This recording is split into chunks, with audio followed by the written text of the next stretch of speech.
ये कहानी है एक ऐसी लड़की की जो हर रात ठीक 12 बजे अपने घर से गायब हो जाती थी। दरवाजे बंद, खिड़कियां बंद, फिर भी कोई उसे रोक नहीं पाता था। सुबह होते ही वो वैसे ही अपने बिस्तर पर मिलती जैसे कभी कहीं गई ही ना हो। घर वाले परेशान थे, पड़ोसी सहमे हुए, मगर किसी को नहीं पता था कि आखिर हर रात उसके साथ ऐसा क्या होता था। नरगिस एक आम सी घरेलू नौकरानी थी, मगर उसकी खूबसूरती ने मोहल्ले में एक अजब सी हलचल मचा रखी थी। उसके लंबे घने बाल और चमकती हुई आंखें किसी को भी पलटकर देखने पर मजबूर कर देती थी। उसकी मासूम मुस्कान में एक अजीब सा जादू था जो मोहल्ले के मर्दों को बेचैन कर देता और औरतों को जलन में डाल देता। मोहल्ले में हर किसी की जुबान पर एक ही सवाल था कि यह लड़की रात को कहाँ गायब हो जाती है। दिन भर घरों में काम करने वाली नरगिस, जो शाम को थकी हारी घर वापस लौटती थी, रात होते ही नजरों से ओझल हो जाती। किसी ने उसे बाजार में नहीं देखा, न किसी रिश्तेदार के घर जाते हुए, मगर हर रात वह कहीं न कहीं जाती जरूर थी। मोहल्ले के मर्द उसके हुस्न के दीवाने थे। रोजमर्रा के कामकाज के बहाने उसे ताका करते, कोई पानी का गिलास मांगता, कोई रसोई में मदद के बहाने उसे बातों में उलझाने की कोशिश करता। मगर नरगिस की आंखों में एक अजीब सी संजीदगी थी, एक ऐसी संजीदगी जो दिलों में सवाल पैदा कर देती। औरतों को उसकी खामोशी से चिढ़ थी, वे उसे किसी चालाक शिकारी से कम नहीं समझती थीं। वे हर जगह उसके खिलाफ बातें करती, चुगली करती, मगर नरगिस किसी की बात का जवाब न देती, बस एक रहस्यमयी मुस्कान के साथ खामोश रहती। ये रात भी एक आम रात जैसी थी, मगर आसिफ के दिल में एक जिज्ञासा जन्म ले चुकी थी। वह कई दिनों से महसूस कर रहा था कि नरगिस रात के समय कुछ अलग करती है। एक रात जब चांदनी फैली हुई थी, आसिफ ने नरगिस का पीछा करने का फैसला किया। वह दबे कदमों उसके पीछे चलता रहा। उसका दिल तेज धड़क रहा था, मगर आंखों में जानने की चाहत ज्यादा थी। नरगिस तेज कदमों के साथ जंगल की तरफ बढ़ रही थी, लेकिन उसकी चाल में एक अजीब सा ठहराव था, जैसे वह किसी खास जगह की ओर जा रही हो। आसिफ पेड़ों के पीछे छिपकर उसे देख रहा था। उसे इस बात पर हैरानी थी कि नरगिस ने घर से निकलते ही एक बार भी पीछे मुड़कर नहीं देखा, जैसे उसे पता था कि कोई उसका पीछा नहीं कर रहा। जंगल के बीचों बीच एक पुरानी हवेली थी जो बरसों से वीरान पड़ी थी। मोहल्ले के लोग इस जगह को भूतिया समझते थे, मगर नरगिस बेखौफ होकर उस हवेली में दाखिल हो गई। आसिफ का दिल अब जोर जोर से धड़कने लगा। उसने हिम्मत जुटाकर करीब जाने का फैसला किया। जैसे ही वह हवेली के करीब पहुंचा, उसे अंदर से एक अजीब सी सरगोशियों की आवाज सुनाई दी। उसने दरवाजे की दरार से झांका तो उसका दिल दहल गया। नरगिस के जिस्म पर एक हल्की नीली रोशनी लिपटी हुई थी और उसकी आंखें किसी नागिन की आंखों की तरह चमक रही थीं। आसिफ को यकीन नहीं हो रहा था कि वह जो देख रहा है वह सच है या कोई सपना। नरगिस का शरीर धीरे धीरे एक नागिन का रूप ले रहा था। उसकी चमड़ी चमक रही थी और उसका जिस्म लहरों की तरह बल खा रहा था। आसिफ ने घबराकर पीछे हटने की कोशिश की, मगर उसके कदम जमीन में जमे रह गए। नरगिस ने एक झटके से उसकी तरफ देखा और उसकी आंखों में एक अजीब सी चमक थी, जिसमें मोहब्बत भी थी और नफरत भी। तुम्हें यहाँ नहीं आना चाहिए था, नरगिस की आवाज में एक गूंज थी जो दिल को दहला रही थी। आसिफ ने हकलाते हुए पूछा, तुम क्या हो? नरगिस ने गहरी सांस ली और बोली, मैं वो हूं जिसे तुम इंसानों ने धोखा दिया, जिसके प्यार को तुमने ठुकरा दिया। अब मैं तुम सबसे अपना बदला लेने आई हूं। उसकी आवाज में एक दर्द था, एक ऐसा दर्द जो सदियों पुराना महसूस हो रहा था। आसिफ ने भागने की कोशिश की, मगर नरगिस की आंखों ने उसे जकड़ लिया। उसकी आंखों में एक ऐसी ताकत थी जो इंसान को पंगु बना देती थी। नरगिस ने धीरे धीरे उसकी तरफ कदम बढ़ाए। आसिफ का जिस्म पसीने से तरबतर था। उसकी सांसें उखड़ रही थीं, मगर उसकी निगाहें नरगिस पर जमी थीं। अचानक नरगिस रुकी और आसिफ की तरफ देखती हुई बोली, तुम मुझसे क्यों डरते हो? मैं तो बस अपना हक लेने आई हूँ। तुम मर्दों ने हमेशा औरतों को कमजोर समझा है, मगर मैं तुम्हें दिखा दूंगी कि कमजोरी क्या होती है। आसिफ ने आंखें बंद कर लीं, मगर नरगिस ने उसे कुछ नहीं कहा। वह एक लम्हे के लिए उसके करीब रुकी, फिर वापस हवेली के अंदर चली गई। आसिफ ने घबराकर वहां से भागने की कोशिश की, मगर उसके कदम भारी हो चुके थे। उसकी सांसें बेतरतीब थीं, दिल खौफ से कांप रहा था। जैसे ही वह हवेली से दूर हुआ, उसने पीछे मुड़कर देखा। नरगिस की नीली आंखें अंधेरे में अब भी चमक रही थीं, जैसे वे कह रही हों, ये तो अभी शुरुआत है। नरगिस की रहस्यमयी कहानी में नया मोड़ उस समय आया जब मोहल्ले का एक व्यक्ति, जिसे नरगिस की खूबसूरती का जुनून था, एक सुबह रहस्यमयी हालात में मृत पाया गया। उसकी लाश गली के एक कोने में मिली, जहां खामोशी एक अजीब सी वहशत में बदल रही थी। मोहल्ले वालों ने जब उसकी तरफ देखा तो उसके शरीर पर गहरे जख्मों के निशान थे, लेकिन सबसे ज्यादा हैरान करने वाली बात यह थी कि उन जख्मों में सांप के डसने के स्पष्ट लक्षण थे। आंखें खुली, होंठ अध खुले और एक ऐसी खामोशी जो चीख से ज्यादा भयावह थी। लोग स्तब्ध थे कि आखिर यह सब क्या हो रहा है। गली के हर दरवाजे के पीछे सरगोशियों का एक तूफान मचा हुआ था। कोई कहता कि यह महज एक संयोग है, लेकिन ज्यादातर लोगों को यकीन था कि यह कोई आम घटना नहीं। अफवाहें जंगल की आग की तरह फैलने लगी। कुछ का मानना था कि नरगिस में कोई रहस्यमयी शक्ति है, कुछ कहते कि यह किसी बुरी आत्मा या जिन्न का काम है। अजीबो गरीब कहानियां बनने लगीं और नरगिस का जिक्र हर चर्चा के अंत में आ जाता। मोहल्ले की औरतें जो पहले ही उससे जलती थीं, अब खुलकर उसके खिलाफ बातें बनाने लगी। कोई उसे बदचलन कहता तो कोई मनहूस। नरगिस जनाजे में शामिल थी और उसके चेहरे पर एक अजीब सा सुकून और गम की मिली जुली भावना थी जो सबको हैरान कर रही थी। वह चुपचाप जनाजे के पीछे चल रही थी, लेकिन उसकी आंखों में कोई बेचैनी या डर नहीं था। कुछ लोगों ने उसे करीब से देखने की कोशिश की, लेकिन वह अपने जज्बातों को इतनी खूबसूरती से काबू में रखे हुए थी कि किसी को कोई शक नहीं हो रहा था। फिर भी उसकी खामोशी बहुत कुछ कह रही थी। रात के सन्नाटे में एक और घटना घटी। मोहल्ले का एक और मर्द जो नरगिस के करीब होने की कोशिश करता रहता था, उसे रात के समय नरगिस के साथ देखा गया। गली के मोड़ पर दोनों को धीमी आवाज में बातें करते हुए देखा गया, लेकिन फिर वे अचानक गली के अंधेरे में गायब हो गए। अगली सुबह वह आदमी भी गायब था, न कोई सुराग न कोई खबर। यह घटना मोहल्ले में सनसनी फैलाने के लिए काफी थी। फिर एक बूढ़ी औरत सामने आई जिसने दावा किया कि उसने नरगिस को अपनी आंखों से नागिन में बदलते देखा है। उसकी बात पर कोई यकीन नहीं कर रहा था, लेकिन उसकी आंखों में जो डर था वह सच्चाई की गवाही दे रहा था। वह कांपते हाथों से अपना दुपट्टा संभालती हर किसी को यह यकीन दिलाने की कोशिश कर रही थी कि जो उसने देखा है वह महज एक भ्रम नहीं था। लोग हंसते मजाक उड़ाते, लेकिन अंदर ही अंदर सबके दिल में एक अनजाना सा डर घर करने लगा था। नरगिस के चेहरे पर अब भी वही रहस्यमयी मुस्कान थी।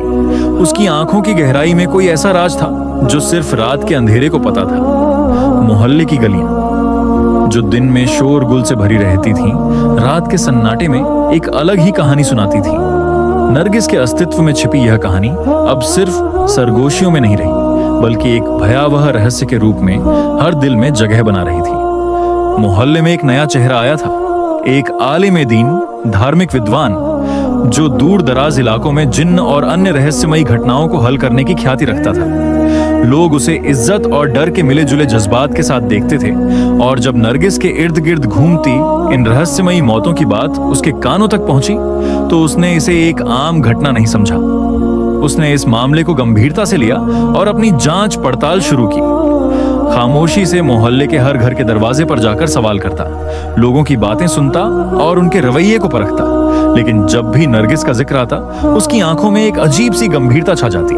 धीरे धीरे एक पुरानी कहानी सामने आने लगी। एक बूढ़ी औरत जो बरसों से खामोश थी, उसने एक रात रोते हुए बताया कि नरगिस कोई आम लड़की नहीं है। वह एक नागिन है जो सदियों पहले एक कबीले से ताल्लुक रखती थी, जहां के नाग इंसानों की बेरहमी का शिकार हुए थे।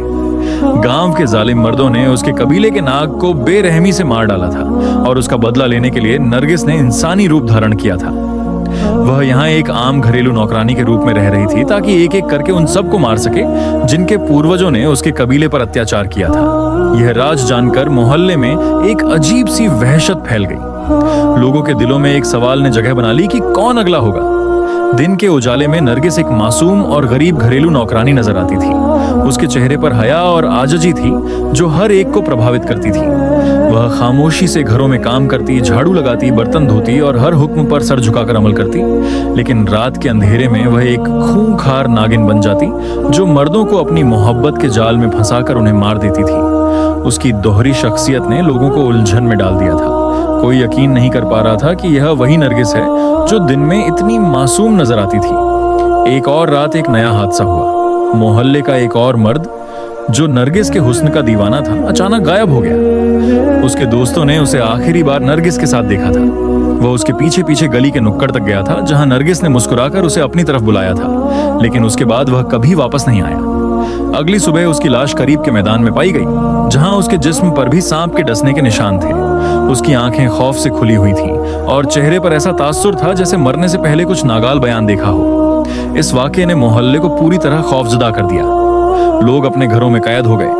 रात को दरवाजे मकफल किए जाने लगे और कोई भी बिला जरूरत बाहर निकलने की हिम्मत नहीं करता था। औरतें अपने शौहरों को नसीहत करती कि नरगिस से दूर रहें और मर्द जो कभी उसकी मोहब्बत में गिरफ्तार थे अब उसका सामना करने से कतराते थे।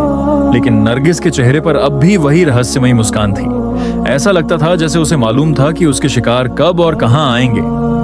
आलिम ए दीन जो इस मामले को हल करने आया था उसने अब अपनी तवज्जो नरगिस पर मरकूज कर दी थी। वह समझ चुका था कि यह एक आम इंसान का मामला नहीं। उसने कुरान की तिलावत शुरू की, दुआएं पढ़ी और मोहल्ले वालों को सब्र व हौसले की तलकीन की।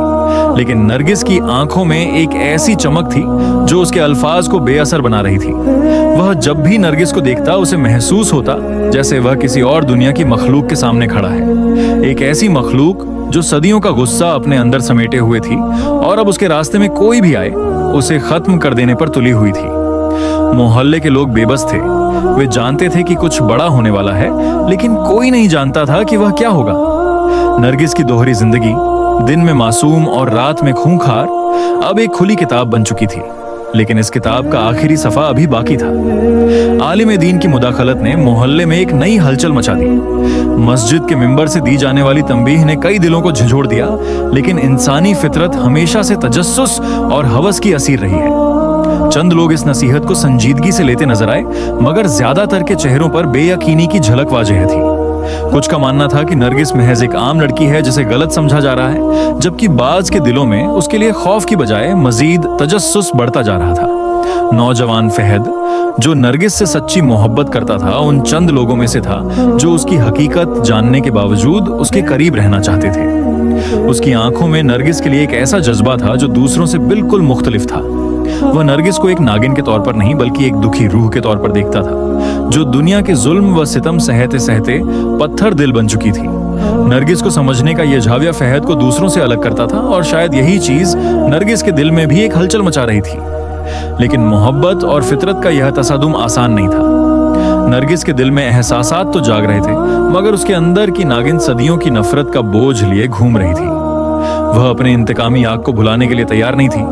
हर बार जब फहद नरगिस के करीब आता उसकी आंखों में एक अजीब सी चमक नमूदार हो जाती, जैसे वह अपने दिल और फितरत के बीच किसी जंग में गिरफ्तार हो। आलिम दीन ने नरगिस को रोकने की कोशिश की, उसे उसके वजूद की खूबसूरती की याद दिलाई, लेकिन नागिन की फितरत अब काबू से बाहर थी। वह हर उस इंसान को खत्म करना चाहती थी जो उसके माजी के जख्मों का जिम्मेदार था। फहद ने अपनी मोहब्बत का वास्ता दिया, मगर नरगिस की आंखें अब किसी मोहब्बत को तस्लीम करने के लिए तैयार नहीं थी। एक लम्हा आया जब फहद ने अपना हाथ आगे बढ़ाया और नरगिस की आंखों में एक बार फिर हिचकिचाहट ने जन्म लिया। लेकिन यह हिचकिचाहट ज्यादा देर कायम न रह सकी। नागिन की फितरत ने मोहब्बत को एक बार फिर शिकस्त दे दी। उसके वजूद में सदियों की नफरत का जहर भर चुका था जो एक लम्हे में खत्म नहीं हो सकता था। लेकिन फहद की मौत के बाद नरगिस के आंसुओं की बारिश हुई, जो शायद इस बात का ऐलान था कि मोहब्बत कभी मरती नहीं। शायद नरगिस के दिल की गहराइयों में कोई ऐसा दर्द था जो अब तक उसे जीने नहीं दे रहा था, और यही दर्द उसे बार बार इंतकाम लेने पर मजबूर करता था। नरगिस के दिल में एक तूफान बपा था। एक तरफ इंतकाम की सदियों पुरानी आग थी जो उसकी रगों में सरसराती हुई खून को उबलने पर मजबूर कर रही थी, और दूसरी तरफ मोहब्बत की वह नरम गर्मी जो एक इंसान की कुर्बानी ने उसके दिल में रोशन कर दी थी। वह जो कभी सिर्फ एक अफरीद समझी जाती थी, आज पहली बार खुद को एक बदनसीब महसूस कर रही थी। उसकी आंखों में आंसू थे, लेकिन इन आंसुओं में गम से ज्यादा नदामत का अंसर था। वह मंदिर की उन शिकस्ता दीवारों के बीच खड़ी थी जहां उसका दिल पहली बार हार गया था। नौजवान की सांसें अभी थम चुकी थीं, लेकिन उसके चेहरे पर एक सुकून था, जैसे वह मरकर भी जीत गया हो।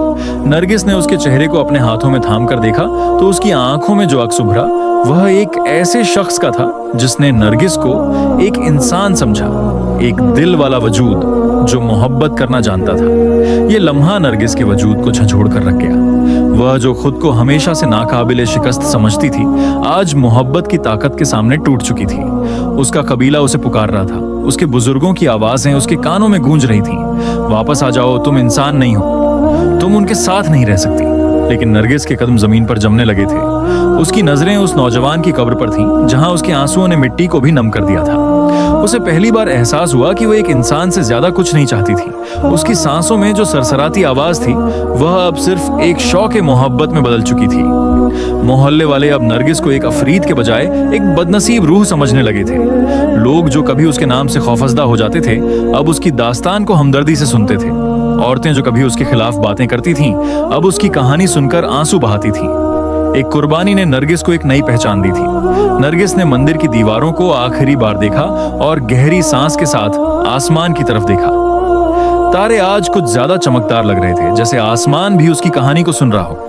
वह धीरे धीरे अंधेरे में गायब हो रही थी, लेकिन उसका दिल रोशनी से भरा हुआ था। सुबह जब मोहल्ले वाले नौजवान की कब्र पर गए तो वहां आंसुओं के ताजा निशान मौजूद थे। यह इस बात का सबूत था कि नरगिस अब भी जिंदा थी, लेकिन अब वह इंतकाम की नहीं, मोहब्बत की अलामत थी। उसके आंसू इस बात की गवाही दे रहे थे कि मोहब्बत ने बिलाखिर इंतकाम पर फतह हासिल कर ली थी।